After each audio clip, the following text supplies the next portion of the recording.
Mari kita belajar dari mana manusia itu datang. Kalau kita tahu dari mana kita datang, maka kita akan tahu kemana kita pergi. Kalau kita datang dari Sumatera Utara, dan kalau kita berjalan-jalan ke Jakarta, maka kita tahu akan pulang pun nanti kita akan kembali ke Sumatera. Manusia dari manakah datangnya? Mari kita membaca dari kitab Kejadian. Karena isi kitab Kejadian itu ialah segala sesuatu itu jadi, dan ada yang membuatnya. Maka jadilah langit, maka jadilah bumi.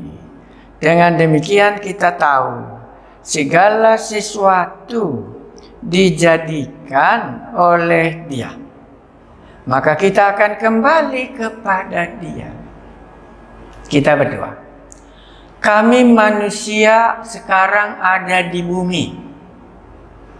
Manusia kami berjalan-jalan, lahir dari orang tua kami. Tapi sebenarnya dari manakah kami datang?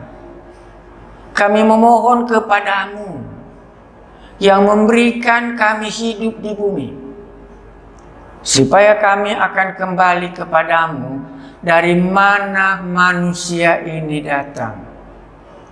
Berkati kami supaya kami mengetahui status kami, bahwa Engkaulah Allah yang mengajari kami sehingga kami tahu dari mana kami datang dan kemana kami akan pergi sesudah bumi ini kami tinggalkan. Firman-Mu menjadi pegangan kami dan kami mau baca bersama-sama. Berilah kami dapat menangkapnya. Engkaulah Allah pencipta kami, kepadamu-lah kami berdoa. Amin. Kejadian pasal 1 itu permulaan. In the beginning, resources dari mana manusia itu datang. Semua kita tahu dulu teori Darwin begitu kuat sekali bahwa manusia itu berasal dari animal, dari binatang, berubah struktur, berubah dan berubah dan berubah. Tapi hari ini teori Darwin tidak berlaku lagi. Alasannya sangat sederhana, karena tidak ada manusia keluar dari zoo. Tidak ada satupun monyet-monyet di kebun binatang berubah menjadi manusia. Kalau demikian, dari manakah manusia ini datang? Dalam kitab Kejadian diungkapkan dari mana manusia datang. Kejadian 1 ayat 26 dan 27. Dan nanti kita baca pasal 2 ayatnya yang ke-7. Berfirmanlah Allah, baiklah kita menjadikan manusia menurut gambar dan rupa kita, supaya mereka berkuasa atas ikan-ikan di laut dan burung-burung di udara, dan atas ternak, dan atas seluruh bumi, dan atas segala binatang yang merayap di bumi. Maka Allah menciptakan manusia itu menurut gambarnya. Menurut gambar Allah diciptakannya dia. Laki-laki dan perempuan diciptakannya mereka. Saya ulangi, dari manakah asal usulnya? Dari manakah permulaan manusia ini datang? Saya ulangi, berfirmanlah Allah, baiklah kita menjadikan manusia menurut gambar dan rupa kita. Allah dalam kalimat ini berinisiatif. Allah berpikir, Allah merencanakan. Baiklah kita menjadikan manusia menurut gambar dan rupa kita, supaya mereka berkuasa. Tujuan atas ikan-ikan di laut dan burung-burung di udara, dan atas ternak, dan atas seluruh bumi, dan atas segala binatang melata yang merayap di bumi. Maka Allah, ayat 27, itu harus kita melihatnya dari ayat 26. Allah berinisiatif menciptakan manusia itu segambar sepeta dengan dia, supaya manusia itu berkuasa. Perencanaan Allah. Maka Allah menciptakan manusia itu menurut gambarnya, sebagaimana dia sudah rencanakan. Menurut gambar Allah diciptakannya dia, laki-laki dan perempuan diciptakannya mereka. Dari manakah manusia datang?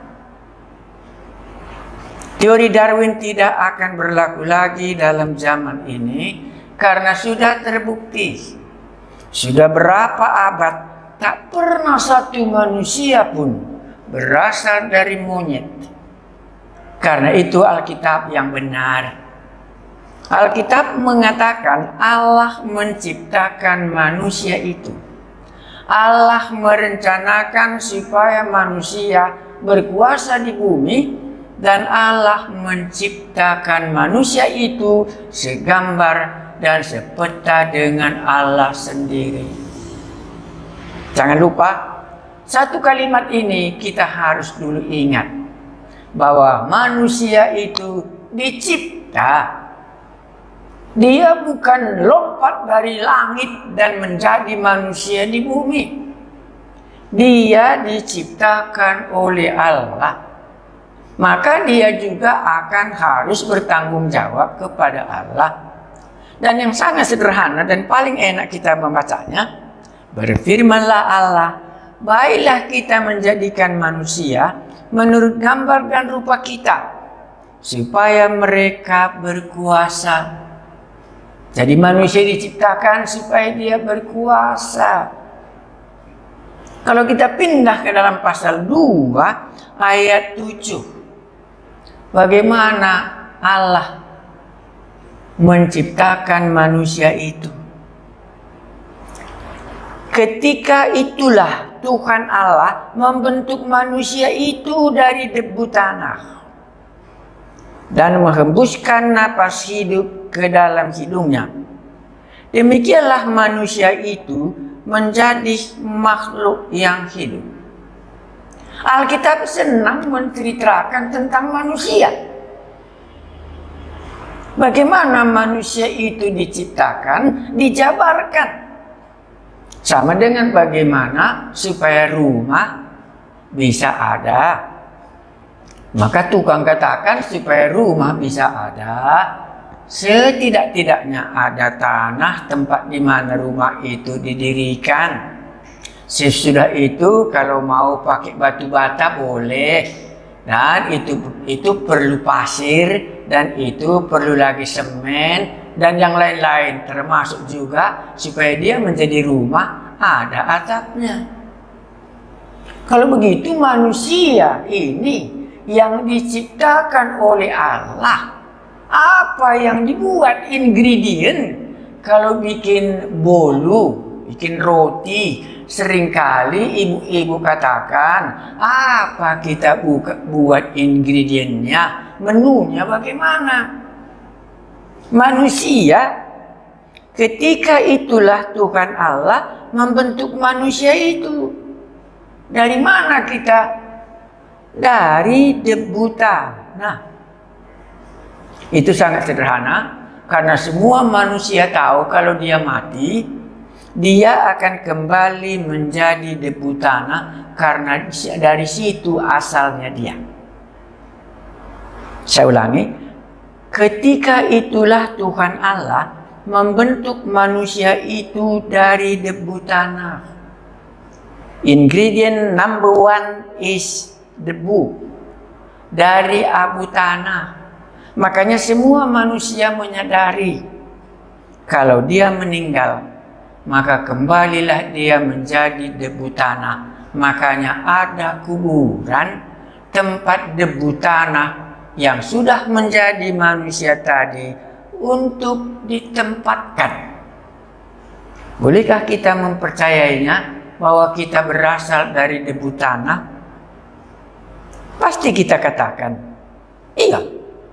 Kenapa kita mempercayainya kita dari debu tanah? Karena dari debu tanah kita diambil, dan waktu kita meninggal, yang debu tanah tadi kembali menjadi debu tanah, karena dari situ kita datang. Kurasa Anda tidak sulit mengerti firman ini. Ketika itulah Tuhan Allah membentuk manusia itu dari debu tanah. Makanya kalau manusia meninggal, dia bukan menjadi malaikat, tetapi debu tanah, kembali menjadi debu tanah. Kedua, dan menghembuskan napas hidup ke dalam hidungnya. Demikianlah manusia itu menjadi makhluk yang hidup. Kita baca sekali lagi dan Anda coba memperhatikannya. Berapa banyak ingredient, berapa banyak ramuan sehingga manusia bisa hidup.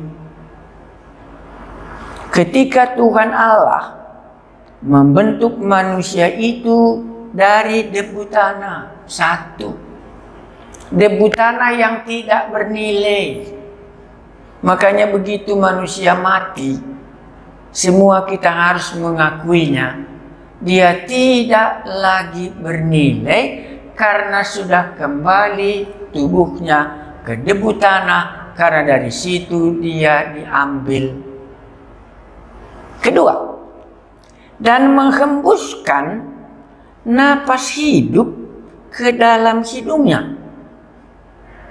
Baru dari Alkitab ini kita tahu apa fungsinya hidung yang kita alami setiap hari.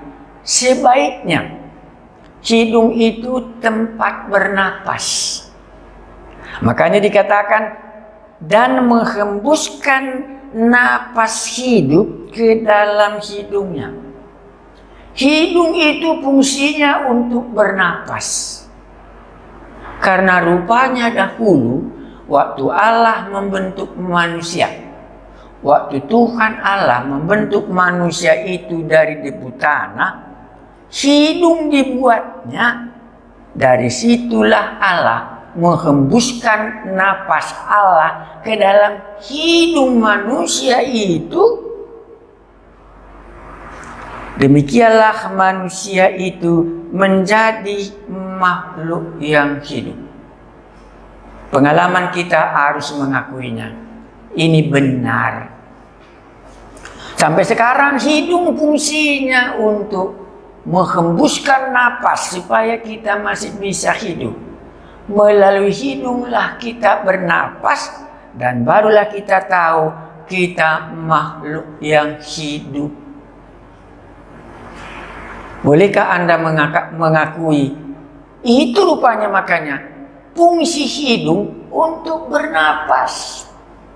Karena dari situ permulaan Tuhan Allah menghembuskan napasnya, napas yang berasal dari Allah yang sudah menciptakan langit dan bumi.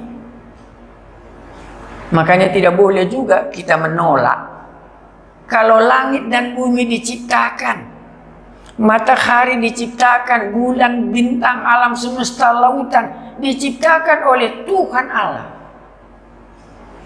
Maka manusia juga kita harus menerimanya, diciptakan oleh Tuhan Allah. Dan caranya manusia ini diciptakan dari debu tanah. Baru kedua, dibuatnyalah manusia itu, kalau dalam cerita ini manusia ini ada hidungnya. dan menghembuskan napas hidup ke dalam hidungnya. Demikianlah manusia itu menjadi makhluk yang hidup. Anda percayakah bahwa yang menciptakan saudara dan saya itulah namanya Tuhan Allah? Entah bagaimana nanti Tuhan Allah Anda bisa mengenalnya di kemudian hari, tapi yang sangat sederhana kita telah mendengarnya. Manusia ini jadi bukan otomatis lahir, tetapi Tuhan Allah merencanakannya, dan Tuhan Allah membuat manusia itu dari debu tanah.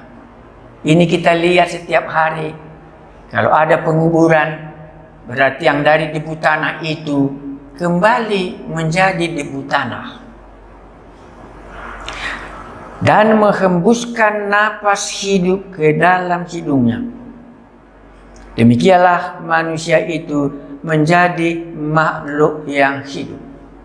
Kita hidup di dunia karena diberikan oleh Tuhan Allah napas supaya kita bisa hidup. Bolehkah Anda mengakuinya? Jadi Tuhan Allah yang memberikan aku hidup itu di mana? Tuhan Allah yang memberikan aku hidup itu yang membentuk dari tanah, debu, dan sekarang aku hidup di bumi. Di manakah Tuhan Allah itu? Dan kalau debu kembali menjadi debu, aku tahu. Tetapi kalau yang berasal dari Allah itu, yang dihembuskannya waktu manusia itu mati, kemanakah dia pergi? Semua kita sadar kalau ada kematian, maka kita akan mengatakan dia kembali menjadi debu tanah. Tetapi yang Allah punya kembali kepada Allah yang membuatnya. Saya hanya bacakan sangat sederhana. Ya, bahwa debu kembali menjadi tanah seperti semula, dan roh kembali kepada Allah yang mengaruniakannya. Saya ulangi, kalau manusia itu meninggalkan bumi, karena bumi bukan tempat kita berasal dari Allah, debu kembali menjadi tanah seperti semula, karena dari situ Adam dan Hawa diciptakan, dan roh. Di sini keluar kata roh, nafas yang diberikan oleh Allah itu, Alkitab mengatakan roh. Nafas yang diberikan Allah supaya manusia hidup, namanya roh kembali kepada Allah yang mengaruniakannya. Tahukah Anda siapa yang memberikan roh kepada manusia? Tahukah Anda siapakah yang menghembuskan nafas kepada hidup manusia? Tahukah Anda siapakah yang membentuk dari debu tanah dan sehingga kita menjadi makhluk yang hidup? Tentu kita bisa berkata debu tanah saja tidak ada nilainya. Tetapi yang berasal dari Allah, itulah napas kehidupan. Itulah roh yang diberikan Allah dalam diri manusia. Itulah yang mahal. Tahukah kita sudah dari mana kita datang dan kemana kita pergi? Mungkin Anda akan bertanya, sebagaimana saya dulu bertanya, dari manakah aku datang? Pertanyaanku sejak aku umur 9 tahun, itulah menjadi pertanyaan dalam diriku. Dari manakah aku datang? Siapakah yang bisa memberikan aku hidup di bumi ini? Belajar agama itu sudah soal biasa karena sekolah. Tetapi singkat ceritanya, sampai umur 22 tahun, lama ya, baru aku menemukan siapakah Tuhan Allah yang disebut oleh Alkitab ini. Bahwa daripadanya lah nafas kehidupanku itu. Makanya kalau saudara masih bertanya, Tuhan Allah yang dimaksudkan yang memberikan aku hidup ini, di manakah dia? Mungkin nanti Anda juga akan mendapatkan jawaban. Seperti waktu aku masih umur 9 tahun. Dan waktu umur 22 tahun, barulah aku tahu Allah yang manakah yang memberikan aku nafas sehingga aku hidup. Dari manakah manusia datang? Dari debu tanah. Dari manakah manusia datang? Tuhan Allah menghembuskan napas sehingga manusia itu menjadi manusia yang hidup. Debu kembali menjadi tanah asalnya semula. Roh kembali kepada Allah yang memberikannya.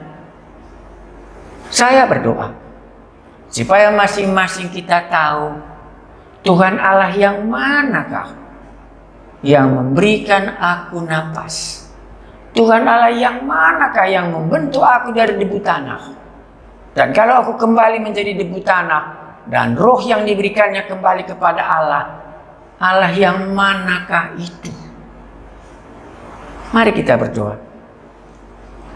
Satu hal kami diberitahu, bahwa kami dari debu tanah. Dan Tuhan Allah, itulah namanya sampai hari ini kami tahu. Tuhan Allah yang memberikan kami hidup, supaya kami menjadi makhluk yang hidup. Tuhan Allah yang memberikan hidup ini, siapakah engkau? Kalau ada di antara kami yang belum tahu, Tuhan Allah yang memberi dia hidup. Sebagaimana hambamu ini dulu tidak tahu aku, Tuhan Allah yang memberi hidup itu. Tetapi akhirnya sesudah umur 22 tahun, Tuhan Allah yang memberi aku hidup ini, akhirnya aku menemukannya. Hambamu ini berdoa, kalau ada di antara kami yang sudah tahu dia, bahwa dia dari debu tanah, tetapi yang memberi napas kehidupan itulah Tuhan Allah yang sesungguhnya. Kalau dia belum menemukannya, engkaulah yang sudah memberitahukan kepada hambamu ini. Biarlah para pendengar kami ini juga akan berpikir, siapakah Tuhan Allah itu yang telah memberikan aku hidup? Tuhan, kepadamu hambamu ini berdoa, supaya kami masing-masing dapat menemukan Tuhan Allah yang memberikan kami napas dan kami bisa hidup di bumi ini. Dan waktu kami meninggalkan bumi, napas yang kau berikan disebut roh, kembali ke hadapanmu. Terima kasih, engkaulah Yesus Juru Selamat kami yang mengajari kami. Amin.